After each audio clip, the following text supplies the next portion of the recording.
Day 2, painting the Lamborghini Countach kit car. Finally, we are making some progress towards painting this thing white. This Lambo needed a lot of body work before I could paint it, so we've been doing that over the last couple of weeks. But if you're new here, take a seat and go rewatch some of the videos to see how I traded a golf cart for this Lamborghini. Back to the program. This is my DIY paint booth. I've got it pretty much sealed off from the rest of the shop, and then I put as many lights as I could find in here. We've got fans pointing out the back door. Today we're painting the engine cover, the air vents, and that rear wing. This is only my second time ever using a spray gun, so I'm not really 100% sure what's going on. Automotive paint usually comes in two parts, the actual paint, and then you have the hardener. So this was 4 parts paint to 1 part hardener. This ain't your faux deal at Wendy's. Now you want it super thin because it is coming out of an air gun, so we added some Ozempic. Yes, I'm wearing a prison jumpsuit. It's no wonder that the painting overalls I ordered came with a pair of handcuffs. But before I paint, we just do a quick shot on the wall.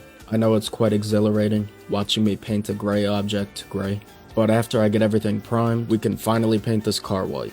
I think the hardest part of this for me was managing the hose so it doesn't run into any of these wet parts. I especially wanted to make sure that this rear wing got the most coverage because we did quite a bit of work on it to make sure everything's looking nice and flat. Also, thank you everybody for sending the cake and candles yesterday when I graduated college. It's easy to see why so many project cars never get finished. It takes a lot of time, but I think all the elbow grease will make me enjoy it that much more. Regardless, I got the first coat and a half done. Let me tell you, this paint booth turned into a Dutch oven. I'm glad I had a respirator on, but when I go to paint the car, I'm gonna have to get some bigger fans in there. I mixed up just a little bit more, and then we're doing a 3rd coat of primer. All of these pieces were probably in the roughest condition, so I had to make sure I covered it real good.